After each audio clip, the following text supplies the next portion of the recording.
అది కాదు కార్తీక్, ఒక్కసారి నా మాట విను. ఈ నిజం దాచటంలో అర్థం లేదు. ఇది తెలియాల్సిన విషయం, తెలియజేయాల్సిన విషయం. ఇప్పటికే వీళ్ళిద్దరూ నిజం దాచి చాలా తప్పు చేశారు. ఇప్పుడు నువ్వు కూడా ఆ తప్పులో భాగస్వామి కాకూడదని చెప్తున్నాను. నువ్వు ఈ విషయం చెప్పి తీరాలి. ఆంటీకి నిజం తెలిసి తీరాలి. నా మాట విను. చాలు నీలిమా, నేనేం చేయాలో నాకు తెలుసు. నేనేం చేస్తున్నానో కూడా నాకు తెలుసు. నువ్వు నన్ను అభిమానించడమే నిజమైతే, నా మాటకు విలువివ్వడమే నిజమైతే, నువ్వు నా మాట వింటావన్నది నిజమే అయితే, ఆ దేవుడి సాక్షిగా అడుగుతున్నాను, ఈ విషయాన్ని ఎవరికీ చెప్పనని నాకు ప్రమాణం చేయి.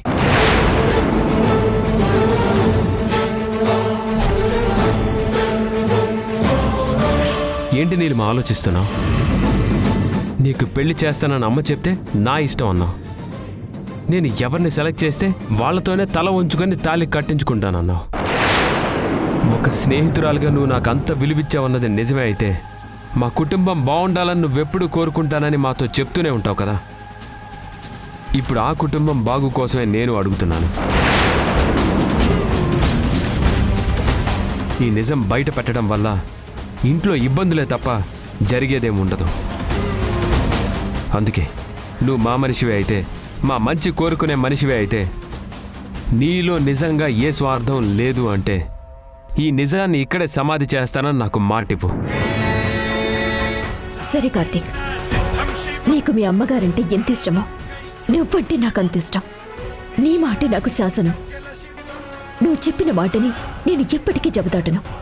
అందుకే నీకోసం, కేవలం నీకోసమే ఈ నిజాన్ని ఎవరితోనూ చెప్పను అని నీకు మాటిస్తున్నాను. చాలా థ్యాంక్స్ అండి. మా పరిస్థితి ఏంటో మీరు అర్థం చేసుకున్నారు. ఈ నిజాన్ని దాచాలి అనుకున్నారు. ఇప్పుడు నేను మీ పాదాల సాక్షిగా చెప్తున్నాను, నా జీవితంలో ఈ విషయం తప్ప ఏ విషయం మీ దగ్గర దాచలేదు. ఇంకెప్పటికీ ఏది దాచను కూడా. నన్ను క్షమించండి. థ్యాంక్స్ బావా, నన్ను అర్థం చేసుకున్నందుకు. చూడు బావా, నీ చెల్లెలంటే నీకెంత అభిమానమో, నువ్వు తన గురించి ఎంతలా ఆలోచిస్తున్నావో, చాంద్రి అంటే నాకు కూడా అంతే ఇష్టం.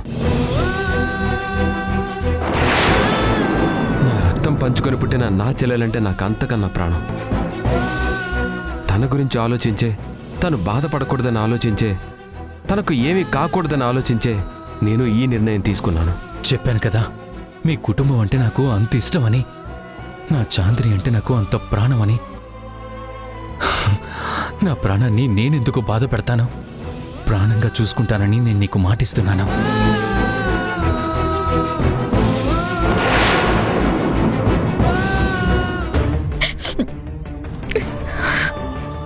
ఊరుకోవే, ఎందుకిలా ఏడుస్తున్నావు?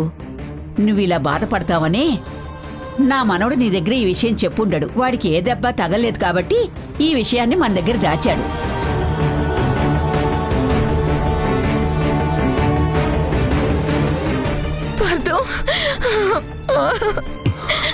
చాంద్రి,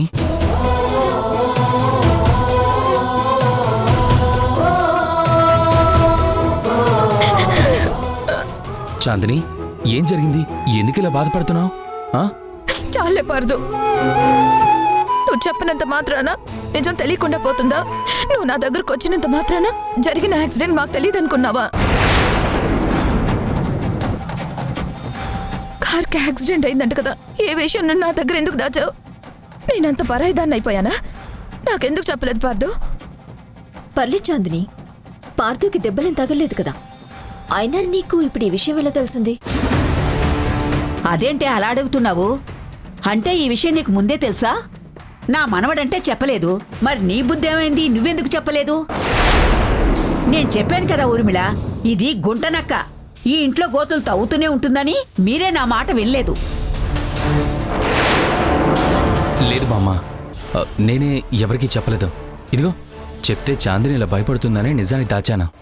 అయినా నాకేం కాలేదు కదా. అసలే చాంద్రి ఒట్టి మనిషి కూడా కాదు.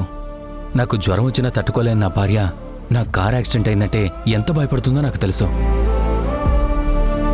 తను ఇలా బాధపడకూడదనే ఈ నిజాన్ని దాచాను. అంతేకాని చాంద్రిని మోసం చేయాలని కాదు. అవును, ఈ ఇంట్లో ఎవరిని మోసం చేయకూడదని పార్థు చాలా ఆలోచిస్తూ ఉంటాడు. అవునమ్మా, తనెందుకు దాచాడో పూర్తిగా నాతో చెప్పాడు. భాను కూడా ఈ విషయాన్ని ఎందుకు దాచాల్సి వచ్చిందో మొత్తం వివరంగా నాతో చెప్పింది. తనకి యాక్సిడెంట్ అయింది, తనకేమీ జరగకూడదని భాను బావ పేరు మీద ఈరోజు పూజ కూడా చేయించింది. వీళ్ళిద్దరూ గుడికెళ్లారు. బావకున్న గ్రహదోషాలన్నీ పోవాలని అక్కడే ఏదో వ్రతం కూడా బాగానే చేయించింది. తనకేం ఇబ్బంది లేదు.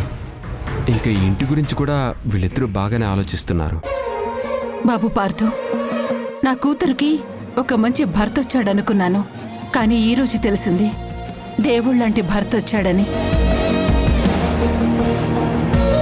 కార్ యాక్సిడెంట్ జరిగిందని తెలిసినప్పుడు అది నువ్వు మా దగ్గర ఎందుకు దాచావని చెప్పి నాకు కోపం వచ్చింది. కానీ కట్టుకున్న భార్య గురించి, తన కడుపులో పెరుగుతున్నటువంటి బిడ్డ గురించి నువ్వింతలా ఆలోచించి ఆ నిజాన్ని దాచావని తెలిసినప్పుడు ఒక తల్లిగా నా మనసు ఎంత పులకరించిపోయిందో తెలుసా?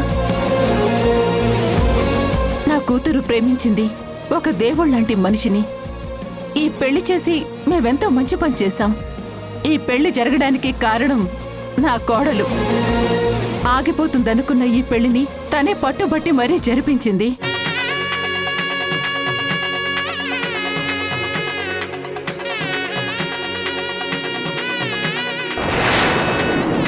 ఈ రోజు నా కూతురికి ఇంత గొప్ప భర్తనిచ్చినటువంటి నా కోడలి రుణం నేనెలా తీర్చుకోవాలి? పర్వాలేదు ఆంటీ, ఈ ఇంటి రుణం భాను తీర్చుకోవాలని ఈ పెళ్లి చేసింది. మొండి గోడ మీద కొండముచ్చులా కూర్చోవలసిన నువ్వు ఎందుకే ప్రతి దాంట్లోనే తలదూరుస్తావు? భాను ఎప్పుడు మంచి పనే చేస్తుంది. నీలాగా కొంపలో కుంపట్లు పెట్టాలని చూడదు. భాను ముందు చూపుతో ఆలోచించింది కాబట్టే ఇదిగో ఈ రోజు ఇంత ఉత్తమమైన అల్లుడు దొరికాడు. చాందిని అంత ఆనందంగా ఉంది. మళ్ళీ నా మునిమనవడు రాము నా మనవరాలి కడుపున పుట్టబోతున్నాడు. ఇదంతా భాను గొప్పతనమే. నీకేమైనా అభ్యంతరమా? అత్తయ్య, నేనేం చేసినా ఇంటి గురించి చేస్తాను. ఈ ఇంట్లో వాళ్ళు సంతోషంగా ఉండాలని చేస్తాను. మీరంతా ఇబ్బంది పడితే మీకన్నా ఎక్కువగా నేనే కదా బాధపడేది.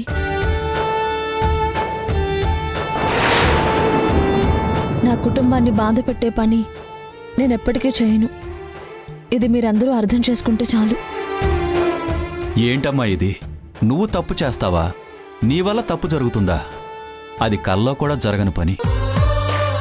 నువ్వు ఏం చేసినా కూడా ఈ కుటుంబం మంచి కోసమే చేస్తావని మా అందరికీ తెలుసు. ఎందుకంటే మా వల్ల నువ్వు కన్నీళ్లు పెట్టుకున్నావేమో కానీ నీ వల్ల ఎప్పుడూ మేము కన్నీళ్లు పెట్టుకోలేదు. ఒక్కరోజు కూడా బాధ పెట్టలేదమ్మా. అంతటి గొప్ప వ్యక్తివమ్మా నువ్వు.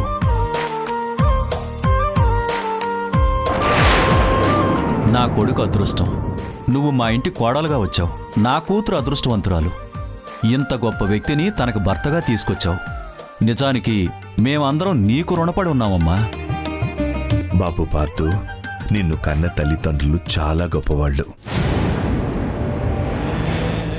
పిల్లల్ని విద్యావంతుల్ని చేస్తారు, ధనవంతుల్ని చేస్తారు, గొప్పవాళ్ళుగా చేస్తారు.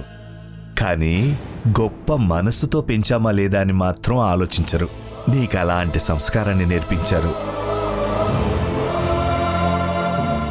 అందుకే కడుపుతో ఉన్న భార్య బాధపడకూడదని జరిగిన యాక్సిడెంట్ను కూడా దాచావు. నీ భార్య గురించి ఇంతలా ఆలోచించావంటే కుటుంబం కోసం ఎంత విలువిస్తావో, నీ వాళ్ల గురించి ఎంత కేర్ తీసుకుంటావో ఈ ఒక్క మాటలోనే అర్థమవుతోంది. నీలాంటి వాడు మా ఇంట్లో పుట్టాలి అని ప్రతి తల్లిదండ్రులు కోరుకుంటారు.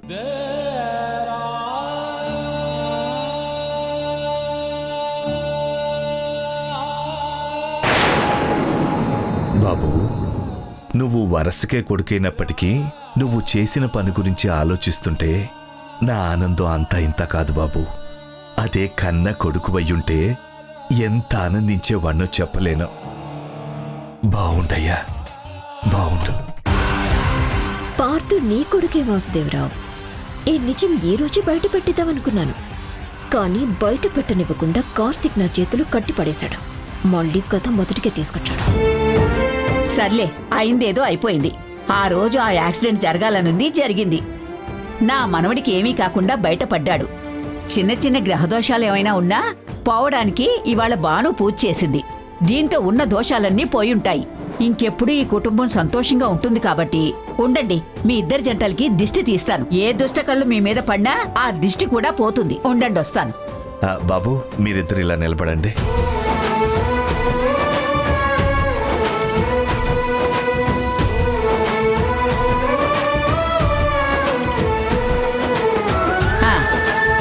ఇలా రండి. ఇద్దరు జంటలు పక్కపక్కన నుంచోండి. ఇరుగు దిష్టి, పొరుగు దిష్టి, ఇంట్లో వాళ్ళ దిష్టి, ఊళ్ళో వాళ్ళ దిష్టి, అందరి దిష్టి పోవాలి.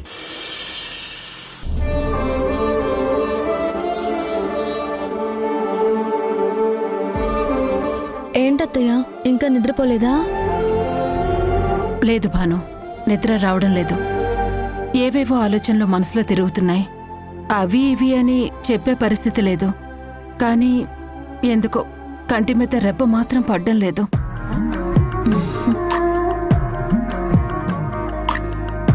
ఏ వద్దు భాను, నువ్వు నా కాళ్ళు పట్టడమేంటి? వదిలేసి. పర్వాలేదత్తయ్య, మా గురించి ఆలోచించేది మీరు, మా కోసం శ్రమించేది మీరు, మేమంతా బాగుండాలని కోరుకునేది మీరు. అలాంటి మీ కాళ్ళు పట్టడంలో తప్పు లేదు. నన్ను పట్టనివ్వండి. కనీసం అప్పుడైనా మీకు ప్రశాంతంగా నిద్ర పడుతుందేమో.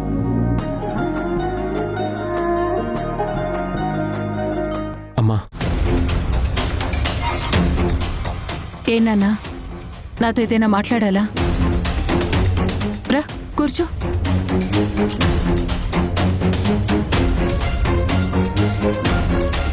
అమ్మా, నేనెప్పుడైనా తప్పు చేశానా? నువ్వు తప్పు చేయడం ఏంటన్నా? చూడు, నా కొడుకు ఎప్పుడు తప్పు చేయడు. తను చాలా గొప్పగా ఆలోచిస్తాడు. అందులో నాకెలాంటి సందేహం లేదు. అయినా ఎందుకలా అడుగుతున్నావు? ఏం లేదమ్మా, నువ్వంటే నాకు చాలా ఇష్టం. నీకు చిన్న కష్టం వచ్చినా కూడా నేను తట్టుకోలేను. నువ్వు బాధపడితే నేను భరించలేను. అందుకే నీ దగ్గర నేను ఏ నిజాన్ని దాచలేను. అలాగే ఏ విషయం కూడా నీకు తెలియకుండా ఉంచలేను. మా అమ్మని ఎప్పుడూ ఆనందంగా ఉంచాలని నేను ప్రయత్నిస్తాను. ఆ ప్రయత్నంలో నేను ఎప్పుడైనా ఏమైనా తప్పు చేశానేమో అని నాలో నాకే అనిపిస్తూ ఉంటుంది. అందుకే అడుగుతున్నానమ్మా. లేదు నాన్న, నువ్వు నన్ను బాధ పెట్టేటువంటి పని ఎప్పటికీ చెయ్యవు. ఒకవేళ నేను బాధపడతాను అని నీకు అనిపిస్తే నువ్వు నాకు ఆ విషయాన్ని చెప్పావు. అందులో నీ తప్పేవీ లేదు. నీ తల్లి ఆనందం కోసం ఒక గొప్ప కొడుగ్గా నువ్వు ఆలోచించేటువంటి విధానం అది. ఇంత గొప్ప కొడుకుని నా కడుపున మోసినందుకు నాకెప్పుడూ ఆనందంగానే ఉంటుంది. చూడు కార్తీక్, నీకు సంగతి తెలుసా? నేను కాదు అన్నా సరే, కోపాన్ని పెంచుకున్నా సరే, భానుని నువ్వు కోరుకున్నావు. పట్టుపట్టి ఈ ఇంట్లోనే ఉంచావు. భాను ఏంటో తెలుస్తుందని నాతో నువ్వెన్నోసార్లు చెప్పావు. అప్పుడు నాకున్నటువంటి మనస్తత్వానికి భాను మీద నేను ద్వేషాన్ని చూపించేదాన్ని. కానీ నా దగ్గర నువ్వు భయపడకుండా భాను మీద ప్రేమను చూపించావు. నా కోడల్ని నా ఇంట్లోనే ఉంచావు. ఆ రోజు నువ్వు చేసింది తప్పు కాదు. ఎందుకంటే ఇదిగో ఆణిముత్యం లాంటి కోడలు ఈరోజు నా ఇంట్లో ఉంది అంటే దానికి కారణం నువ్వు. నాకు కోపం వస్తుందని చెప్పి ఆ రోజు కనుక నువ్వు భానుని దూరం చేసుకొనుంటే ఇంత గొప్ప కోడలు ఈరోజు ఇంటికి దూరంగా ఉండేది. అప్పుడే నాకు అర్థమైంది, నువ్వేం చేసినా సరే ఈ తల్లి మంచి కోసమే చేస్తావని, నా గురించి ఆలోచిస్తావని. అయినా ఎప్పుడూ లేంది నువ్వెందుకిలా అడుగుతున్నావు? చెప్పాను కదమ్మా, అడగాలనిపించింది, అడిగాను. కానీ ఒక్కడి గుర్తుపెట్టుకో అమ్మా, నీ కొడుకు ఏం చేసినా నీ గురించే చేస్తాడు. నువ్వు బాధపడకూడదనే చేస్తాడు. ఈ ఇంట్లో ఎలాంటి ఇబ్బంది రాకూడదనే చేస్తాడు. ఇది మాత్రం నిజమమ్మా. నాకు ప్రాణం పోసిన నా తల్లికి ఏం చేసినా నా రుణం తీర్చుకోలేను. ఎందుకంటే అమ్మ త్యాగం ముందు ప్రపంచంలో ఏ త్యాగం గొప్పగా ఉండదు. అమ్మ ప్రేమను మించిన ప్రేమ ఇంకెక్కడ దొరకదు. దేవతలు కూడా అమ్మ అనే మాటకి పులకించిపోతారు. అమ్మ ప్రేమ కోసం తప్పించిపోతారు. అంత గొప్ప ప్రేమ ఒక్క అమ్మదే. ఆ ప్రేమ నీ వల్ల నాకు దక్కింది. అందుకే నేను చేయగలిగేది ఒకే ఒక్కటమ్మా, నీకు బాధ కలగకుండా చూసుకోవడం. నిన్ను బాధ పెట్టే ఏ విషయం నీ దగ్గరికి రాకుండా చేయడం.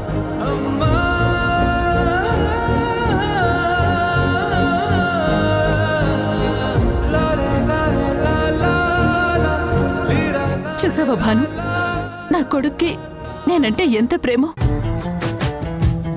నా అదృష్టం ఏంటంటే ఎంత గొప్ప కొడుకు, ఎంత మంచి కోడలు, అంత గొప్ప అల్లుడు, చక్కని కూతురు, వీళ్ళందరూ నాతోనే ఉన్నారు.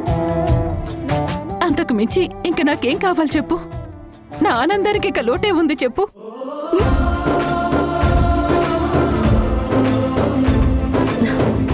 అత్తయ్య, ఏం ఆలోచించకుండా పడుకోండి. పడుకోండి. మీనాక్షి, మన కొడుకు శివ మనకు దూరమై ఎన్నో ఏళ్ళైంది. ఎక్కడున్నాడో ఎలా ఉన్నాడో కూడా తెలీదు. పార్థుని చూసినప్పుడల్లా మనకలాంటి కొడుకు ఉండుంటే బావుండు అని ఎన్నోసార్లు అన్నావు. భానుని పార్థు కూడా సొంత రక్తం పంచుకుని చెల్లెల్లాగే చూసుకుంటున్నాడు. వాళ్ళిద్దరి మధ్య అనుబంధం అంత బలంగా ఉంది. ఇది దేవుడు కలిపిన బంధమే తప్ప రక్త సంబంధం కాదు. కానీ పార్థుకి ఏదో అవుతుందని భాను ఇవాళ దేవుడికి పూజ చేసింది. తన అన్నయ్యకి ఏమీ కాకూడదని రక్త సంబంధీకులే పట్టించుకొని ఈ రోజుల్లో ఒకే కడుపున పుట్టకపోయినా వాళ్ళిద్దరూ అన్నా చెల్లెళ్ళే అయ్యారు. పార్థు గురించి భాను, భాను గురించి పార్థు, ఇద్దరూ ఒకరి గురించి ఒకరు ఆలోచించుకునే విధానం చూస్తుంటే నిజంగా పార్థు మన కొడుకేనేమో అనిపిస్తోంది. నాకు నా కొడుకు లేని లోటు పార్థు వల్లే తీరుతోంది. ఒక వ్యక్తి వల్ల సమస్య వచ్చి నిన్ను ఈ ఇంటి జ్ఞాపకాన్ని వదులుకోవాల్సి వచ్చినప్పుడు అండగా నిలబడ్డాడు, కాపాడాడు. ఇదంతా చూస్తుంటే ఏ జన్మలో ఏ బంధమో అనిపిస్తోంది. మళ్ళీ జన్మంటూ ఉంటే అలాంటి కొడుకే మన కడుపున పుట్టాలి, మనతోటే ఉండాలి అని, ఆ ప్రేమనంతటినీ మనమే పొందాలి అని కొడుకు మీద మన మమకారాన్ని పూర్తిగా చూపించాలనిపిస్తోంది. శివ వస్తే ఎలా ఉంటుందో తెలియదు కానీ శివస్థానంలోనే పార్థు వచ్చాడేమోననిపిస్తోంది.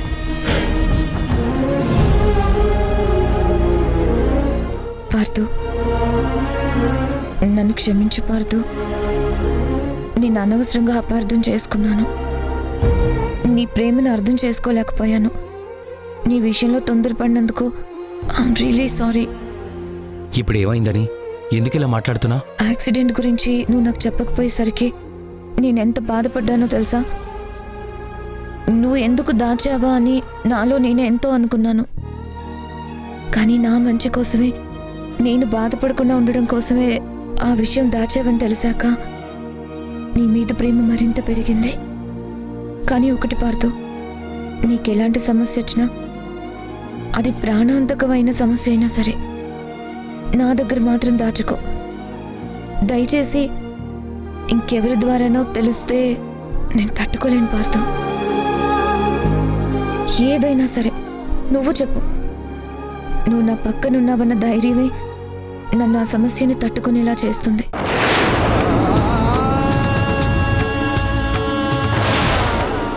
సారీ చాంద్రి, ఒక పెద్ద రహస్యాన్ని నీ దగ్గర దాస్తున్నాను. అది నీకు చెప్తే ఇప్పుడున్న పరిస్థితి ఉండదు, నాకు తెలుసు. అంతకు మించి నీ దగ్గర ఏ రహస్యాన్ని దాచట్లేదు.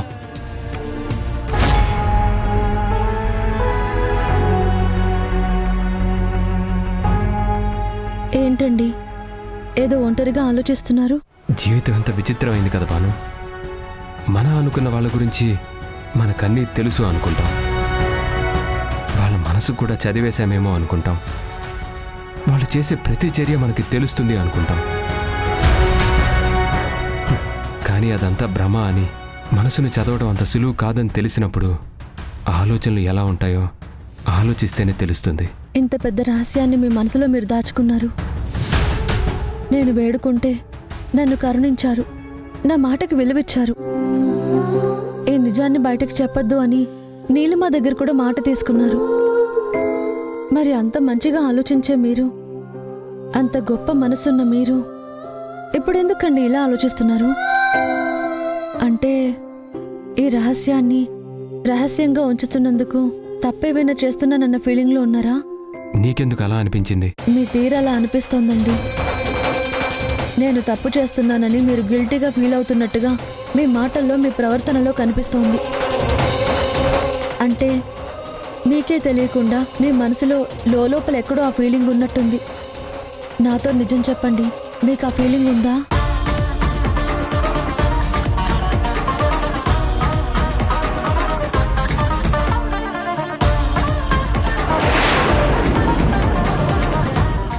అమ్మా, నీతో ఒక విషయం మాట్లాడాలి. ఏంటి కార్తీక్? ఈ విషయం చాందినికి, ఈ ఇంటి పరువు మర్యాదలకి సంబంధించిన విషయం. చూడమ్మా, గతాన్ని తలుచుకోవడంలో అర్థం లేదు. అలా అని మర్చిపోమని నేను చెప్పడం లేదు, కానీ జరుగుతున్నది జీర్ణించుకోమని చెప్తున్నాను. పరిస్థితులకు అనుగుణంగా కొన్ని విషయాల్ని మర్చిపోమని చెప్తున్నాను. మన కళ్ళ ముందున్న పార్దు ఎవరో కాదు, మావయ్య కొడుకు శివ.